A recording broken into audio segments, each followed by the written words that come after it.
অসীম দাস নদিয়া থেকে।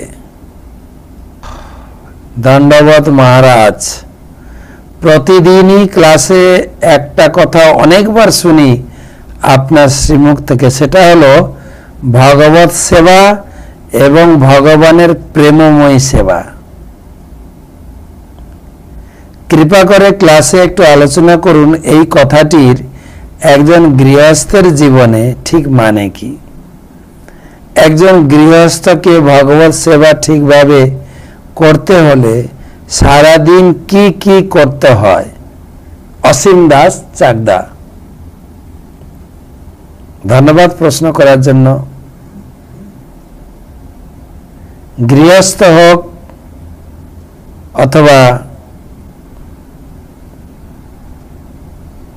ব্রহ্মচারী হোক, ভগবানের সেবা সকলের জন্য নির্দিষ্ট। চারি বর্ণাশ্রমী যদি কৃষ্ণ নাহি ভজে, বর্ণ এবং আশ্রম, ব্রাহ্মণ ক্ষত্রিয় বৈশ্য শূদ্র গৃহস্থ বানপ্রস্থ ব্রহ্মচারী সন্ন্যাস, প্রত্যেকের জন্য ভগবত স্মরণ ভগবত সেবা নির্দিষ্ট। ভগবানের প্রেমময় সেবা। ভক্তি বিনোদ ঠাকুর বলেছেন, কৃষ্ণের সংসার করো ছাড়িও অনাচার।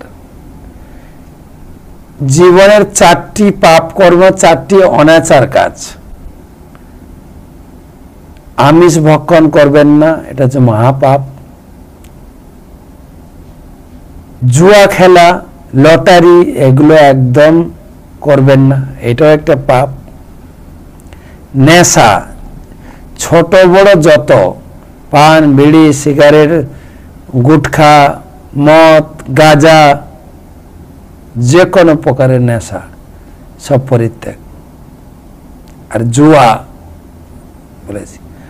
আর চতুর্থ হচ্ছে অবৈধ সঙ্গ। আপনি বিবাহিত, কেবল স্ত্রীর সঙ্গে আপনি মিলিত হতে পারবেন, অনুমোদিত।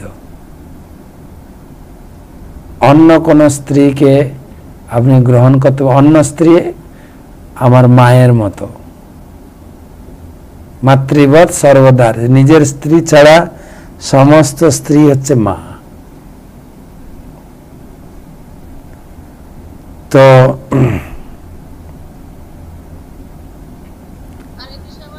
I am in online class now. তো মায়ের মতো এই চারটা নিয়ম পালন করবেন। ঘরে কৃষ্ণ, মহাপ্রভু তিনটে কাজ করতে বলেছেন, বলো কৃষ্ণ, ভজ কৃষ্ণ, কর কৃষ্ণ শিক্ষা। কৃষ্ণ নাম জপ করবেন মালাতে, হরে কৃষ্ণ কৃষ্ণ কৃষ্ণ হরে হরে, হরে রাম রাম রাম হরে হরে। মালা জপ করবেন আপনার সময় মতো, সময় উপযোগী। 4 মালা 8 মালা 16 মালা আমাদের গুরুদেব নির্দেশ দিয়েছেন, 16 মালা জপ করতে হবে। 16 মালা।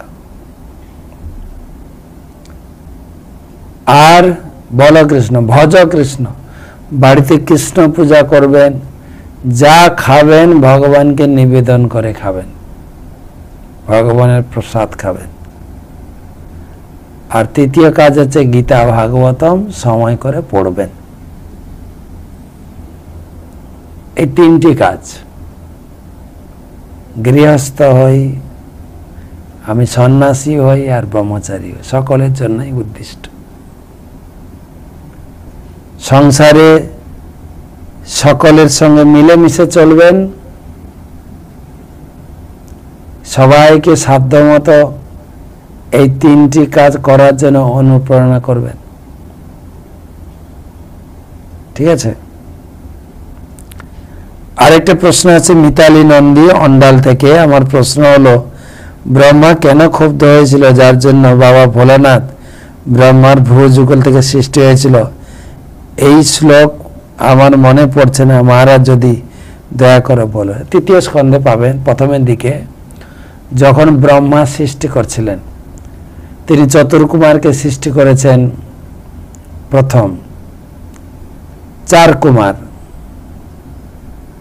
সনক, সনাতন, সনন্দন, সনত কুমার। প্রত্যেক বাবা মা চায় ছেলে মেয়ে জন্মগ্রহণ হওয়ার পরে বড় হবে, লেখাপড়া করবে, তারপরে চাকরি করবে, ব্যবসা করবে, সংসার করবে, আমাকে সাহায্য করবে। সেটাই ব্রহ্মাজি চেয়েছিলেন।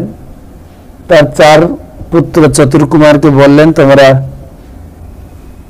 যাও গুরু গৃহে পড়াশোনা করো, পড়াশোনা করার পরে ঘরে এসে সংসারী হয়ে আমাকে সাহায্য করো সৃষ্টি কার্যে।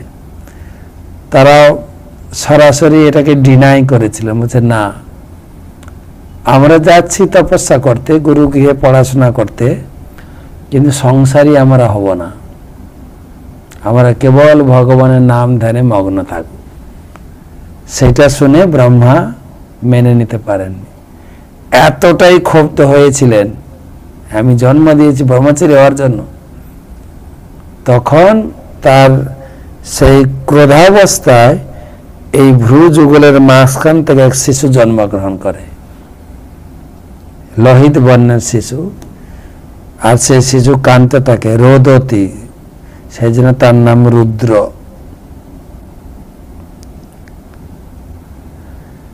আরেকটা প্রশ্ন আছে অর্বিতা সাহা, ঢাকা, বাংলাদেশ থেকে, ভগবানের অনিরুদ্ধ রূপ সম্পর্কে বলেন। ভগবানের 4 প্রকাশ, পদ্মম্ন, অনিরুদ্ধ, বাসুদেব, সংকর্ষণ। এটাকে বলে চতুর্ভুজ, প্রথম চতুর্ভুজ, দ্বিতীয় চতুর্ভুজ, ভাগবতে বর্ণনা আছে। তাই আমি ভাবছি এখানে আজকের আলোচনা সমাপ্ত করব। আপনারা সকলে ভালো থাকুন, সুস্থ থাকুন, সুরক্ষিত থাকুন।